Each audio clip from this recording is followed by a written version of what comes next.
Okay, let's work on move number two. I'm sorry,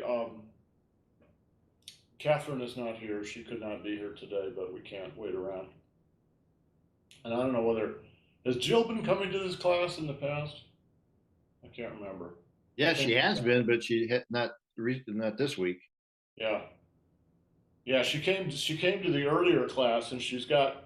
It looks like she's a football player. She's got the remains of two black eyes on either side here, and it's it's pretty intense. So you guys know what happened, right? She was in the bathroom, and I think she was brushing her teeth or something, and she had a vasovagal syncope. So she fainted, and she hit. Their bathroom has like a marble floor. She hit that marble floor with her face, and I don't know whether she broke her nose, but her nose the week before last was really swollen. She has two big black eyes, pretty intense. Annie has the same problem, and Lisa has the same problem, and they've all at different times in their past fainted because of that. So not a joke. Not a joke. Okay, move number two. Let's just do move number one a couple of times just to practice.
So I think last week I can't remember which classes I was talking about how we hold the structure of the trunk, and there are actually six parts to the trunk from here to here, and in advanced Tai Chi you want to gain control of each of those six parts. So we sort of just focus on in our classes on, or have been focusing on just considering it as a unitary sort of thing.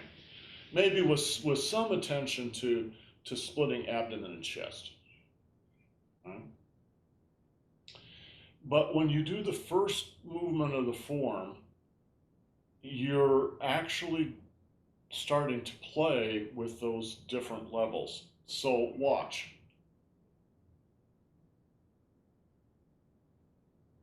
That's a circle. Do you think this circle goes all the way up and all the way down? Or is it more like just right here?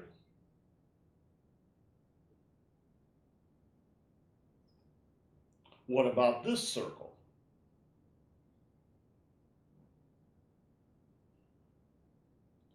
What about this circle?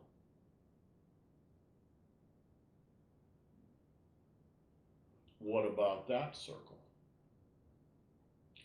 So you've got 4 circles there, and each of them is a different size. So you're working four of the 6 segments, you might say. All right. The first one is very small. You're just turning this over, so you're really focusing just on this.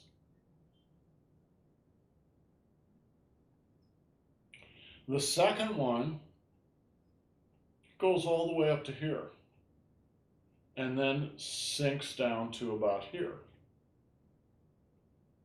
Oh, okay. Now I'm working this segment. So we got 1, 2, all right? And there must be something in between, but we haven't really focused on that yet. All right? 1, 2, watch. 3. What's that one? Yeah, the whole kit and caboodle. The whole thing, all the way from the bottom to the top.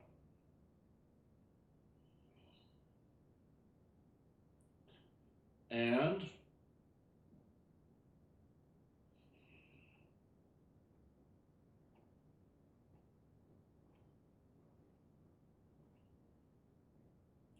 so now we're working that segment. So 1, 2, 3, 4. All right? You're getting 4 different segments of the body. They're all doing the same thing. All right? Or you could say 2 variations, right? Of forward Lee circle and a reverse Lee circle. But basically they're doing Lee circles. Ran, is that clear? Let me see you do it. Where should I start? What's that? Where should I start? At the beginning.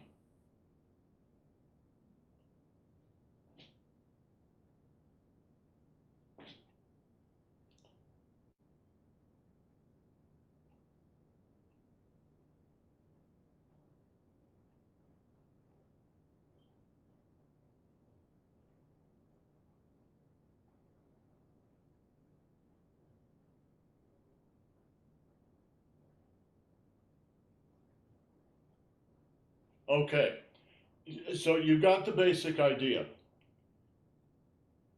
If you can,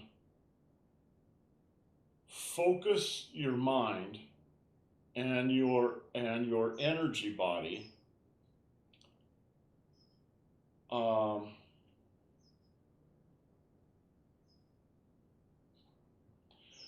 see if you can focus them a little more. What I mean by that is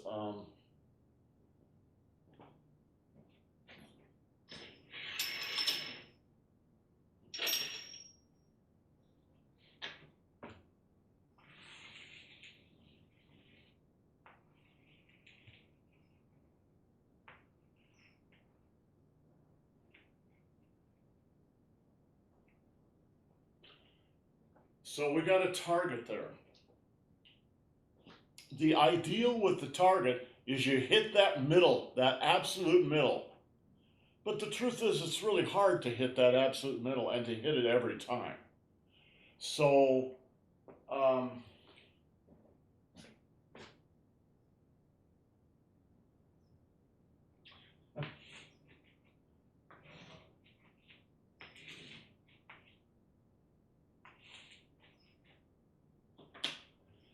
just hit it as often as you can, right? Meaning, don't be satisfied just with being out here. And that's okay. But it's better if you're in the middle.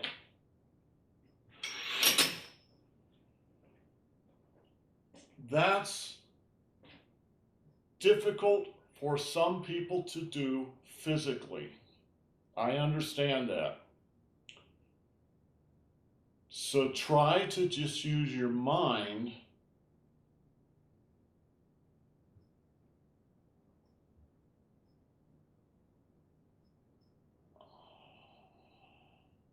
watch. Come up to this level and then down. Now watch.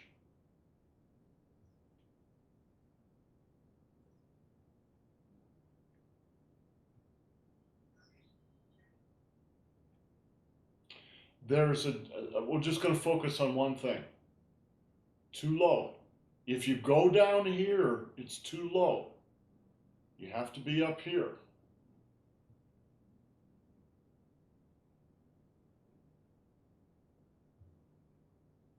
Yes, better.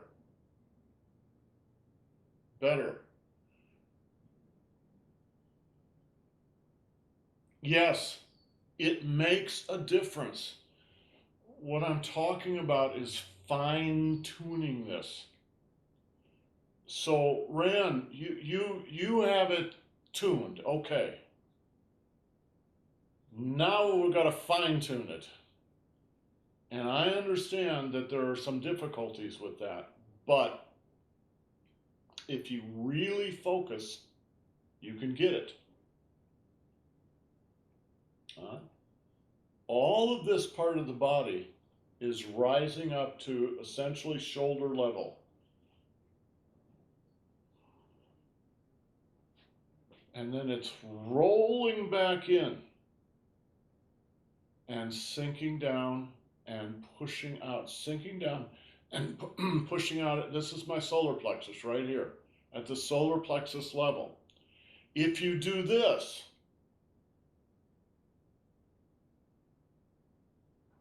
it may look beautiful, but it won't function unless you mean to poke him in the belly button. But what you're really doing is poking him in the solar plexus.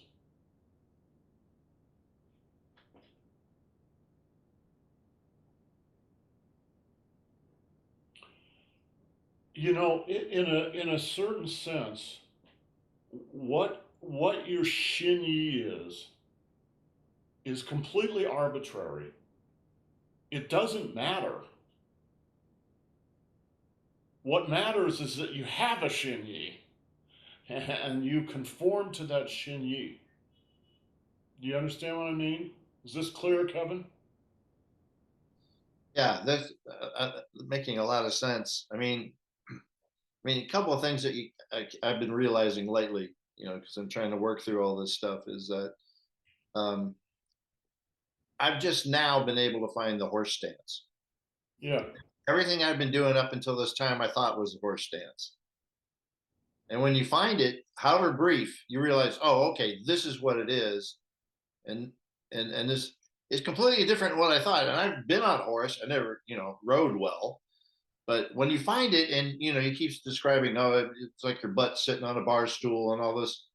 Well, then when you get it, it's like, oh, okay. I mean, it's not a low horse stance. It's a, Yeah. and I go, okay. And then I'm reading Bruce Francis's book, which is really a depressing thing if you are a martial artist, because I never would have the time that this guy has to put into this stuff. And he's talking about in Bagua, some of the students walk the circle, one thing for 6 years. Yeah. And that's what you're saying. You got to keep focusing in on the thing, and it's going to take a long time. It takes a long time. In the Tibetan Buddhist tradition, when you in the Tibetan Buddhist tradition, some guys become monks, and they're monks their whole life. But a lot of people become monks only for a certain period of time. Maybe for 3 or 4 years. And then they go out and they get married and have a family, etc., etc. And then maybe later in life they become monks again. When you first start becoming a monk, one of the things you're required to do are certain practices that you have to repeat. So one of them is one of the practices is prostration, and you get down on your knees and then you stretch out completely like this. I don't know whether you say a prayer or something like that, so you're stretched out on the ground, and then you get back up, and you take 3 steps, and then you do it again, and they're required to do that 100,000 times, as long as it takes. All right. And I think it's for exactly the same reason that we do all this stuff 100,000 times. If it was easy, then great, we would do it 10 times and we would all be enlightened, right? But it doesn't work that way. It takes years. It takes years of work. The point of fine-tuning Tai Chi is not to become a martial artist. It's to gain mastery over yourself. That's it. If you've got that, then you can go on and do anything you want to do. All right? And very likely what you're going to do is not going to be a martial artist, particularly at our age. Or even Rand, who's a young man. So it's not about learning to hit somebody. It's about learning. Maybe the word learning is one of the problems with it. Because learning is an intellectual process, and there is some part of that is in here, but it's an intellectual process, and that's not really what doing 100,000 prostrations is about. All right? The 100,000 prostrations, in a sense, is about leaving all that crap behind. The fact that you have to do this form, you have to do it 100,000 times. This form is 12 minutes long. You have to do it 100,000 times. What's 12 minutes times 100,000? 1.2 million. Yeah. That's 20,000 hours. It's a lot of time. It's a lot of time. The point of that is not to conquer Tai Chi. That's a nice little side effect. The point of it is to conquer yourself. So, difficult as it is, getting these little circles at the beginning is really important. Watch. I'm gonna turn sideways a little bit. You have to understand that's a circle. It's not this. You have to do the circle. What is a circle? You're coming up the front, you're going through the body, you're going down the back, you're coming under. All right? Circle.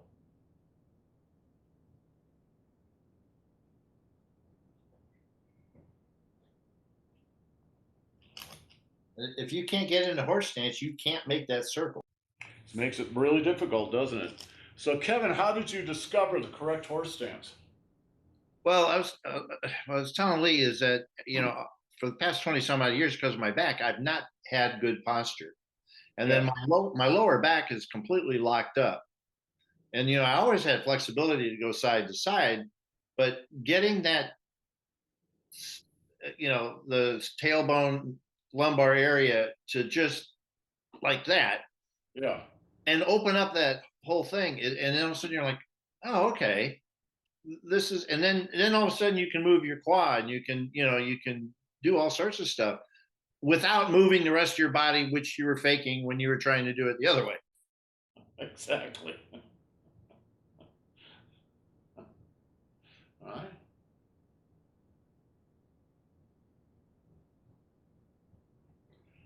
I'm going to stand close enough to the camera here.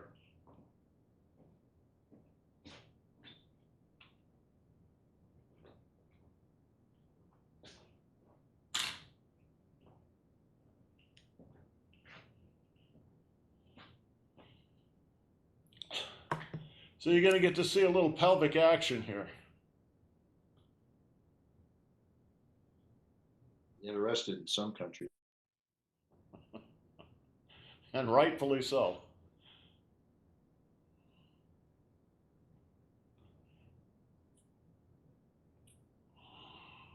I feel that all the way up to my neck. All right.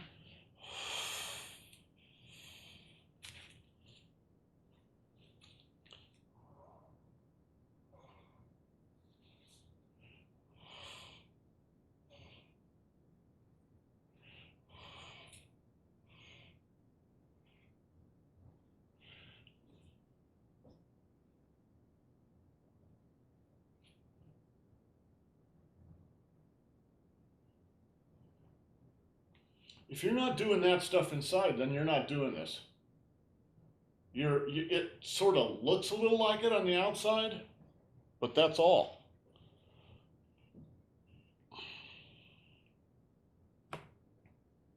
Now, it doesn't, I was obviously exaggerating a little bit to try and make this obvious. It doesn't have to be that exaggerated, but it should still be up your front,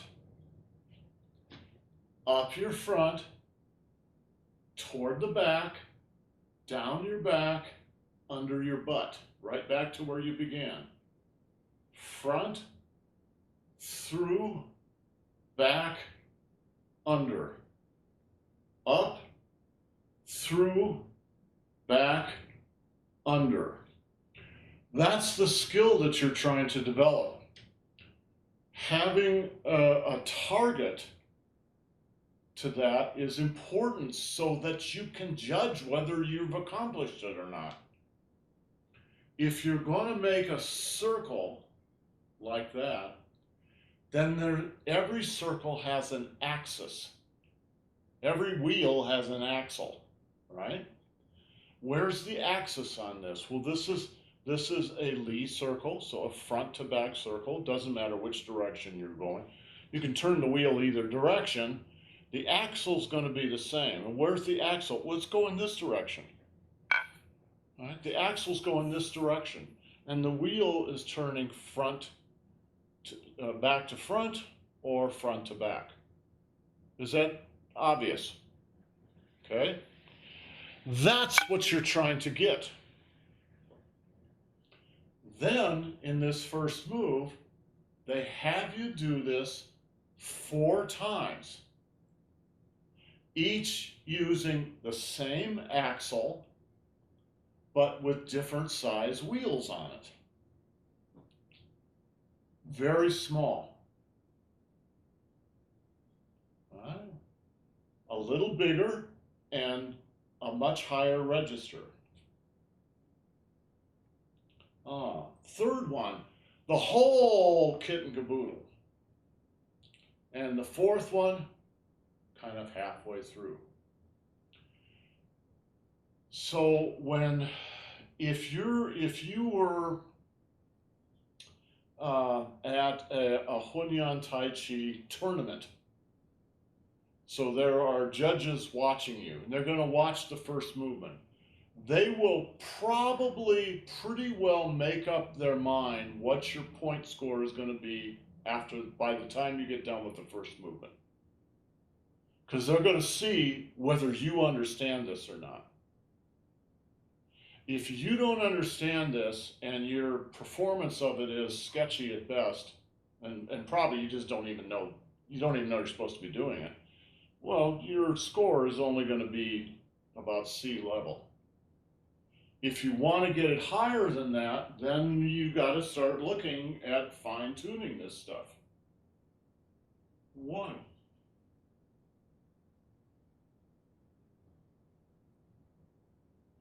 2. 3.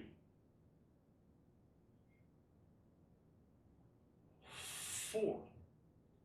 Now, it turns out, if you remember, that each of those 4 circles are in fact a yin and yang cycle.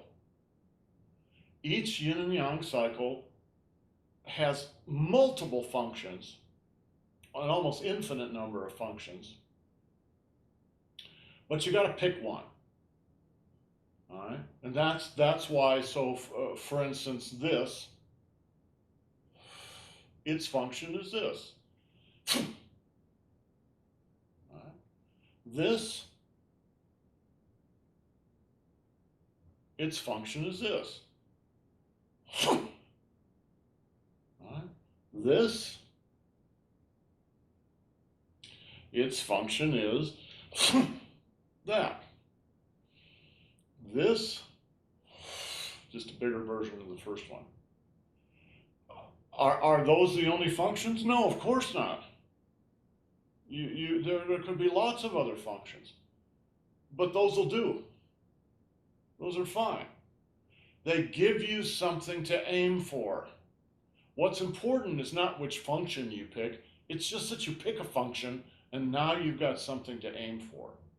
Now your job as a practitioner is to hit the bullseye.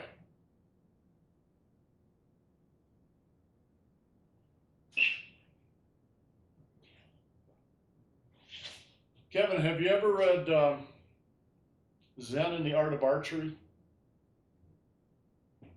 Just Zen and the Art of Motorcycle Maintenance. Well, there's just kind of a takeoff on that. All right, it's an interesting book.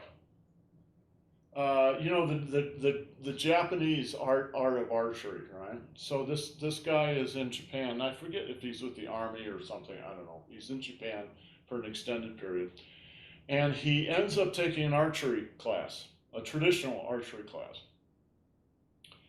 And so they teach him the this and that and everything, and then he shoot and they shoot and shoot and shoot, and every time he shoots, he looks at the instructor, and the instructor just goes,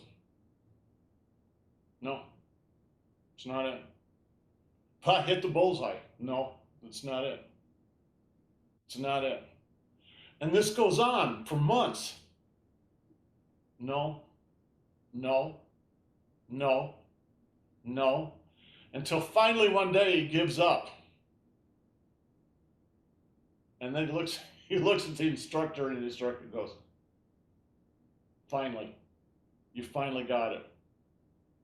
All right? You don't shoot the arrow shoots itself. You get out of the way. And it's kind of the same with this. You got to learn all this crap, and then you got to forget it and just let it happen. But there's a big difference between not understanding what you're doing and letting it happen, and understanding what you're doing and letting it happen. Yeah, Kevin. Well, in traditional martial arts, Shaolin, karate, things of that nature, you're doing like a block for a punch. And Yeah. you're which is sort of like focusing on the target. But what we're doing is learning how to do everything so it doesn't matter what somebody throws at you, your body can respond appropriately based on anything. You don't have a preconceived notion. That's the letting go part. Because as soon as you get locked into one technique, if somebody does another technique, you're hurt. You're dead. You're dead. Right? Tai Chi as a fighting art is all about improvisation. You just relax and be in the present tense. That is really hard to do. Sounds easy, all right? But in fact, it's very, very hard, particularly if the other guy is very well trained and he's a big, mean guy. Really hard to stay absolutely calm. You got to be really well trained, better trained than I am. But that's the ideal. So when we're doing this first movement, you gotta feel your muscles rolling.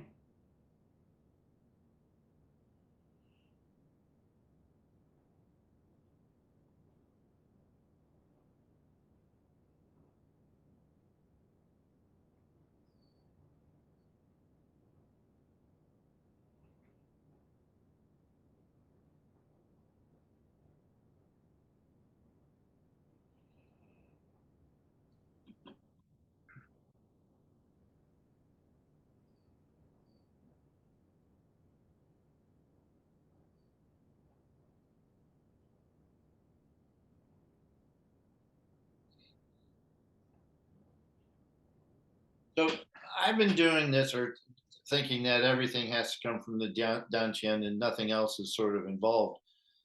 But I'm finding out that you actually do move all the muscles in your abdomen when you're doing this, which I always thought was counter to being relaxed, but it isn't. And this is the hardest part: is once you find out you got to do all this stuff, then things take another level of difficulty. It's Yeah. yeah, okay. Yeah. Yeah. I mean, in one way you can say the Dan Qian is doing it, but another way to think about the Dan Qian is it's just you. It's not this little thing here. It's this large thing, all right? And you're standing in your own Dan Qian. So everything, all right? Everything gets involved with this. Ram, let's do it again.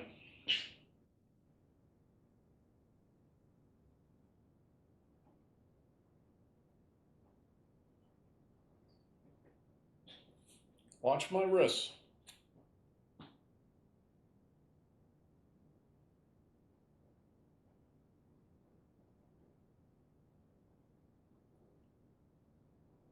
Do it. Better. Exaggerate it. Yeah. Watch my elbows, Ram. My elbows are not moving forward. Yes. Yes.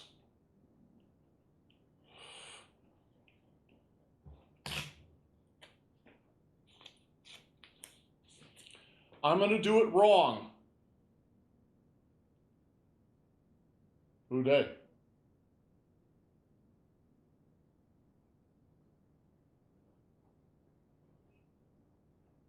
Better. Much better.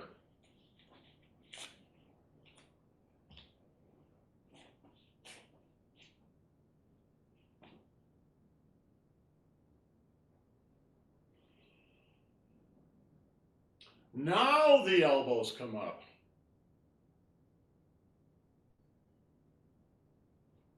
Shoulders, elbows, wrists.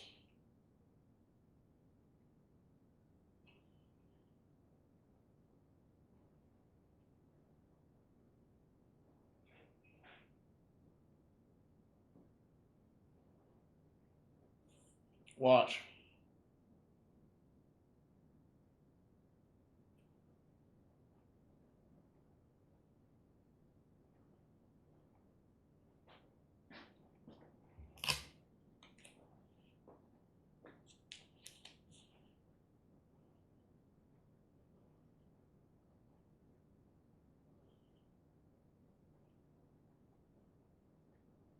Not this. The second move does that, but this first one doesn't.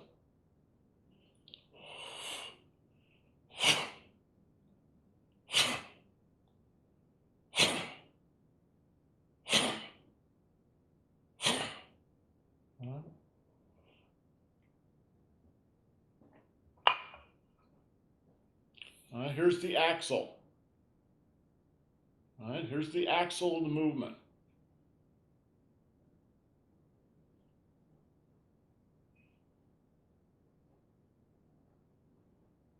Second one, the axle's up here.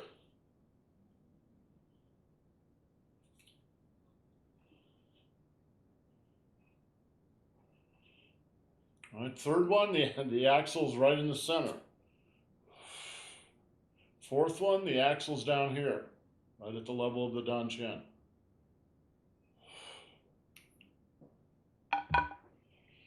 All right, we'll work on that over the week. This seems like a tiny little thing, but if you can truly get this, remember what Grandmaster Feng used to say: if you can get the first movement, you'll get all of Tai Chi, because all of it is concentrated in the first movement. If you As can time get passes, I understand that better and better. At first, I'm like, what are you talking about? And over time, like, yeah. if you can get this concept, in your mind, in your energy body, and then finally in your physical body, you'll be able to carry it forward through all the other movements. Okay, guys, have yourselves a great day. We'll see you next time. Ciao.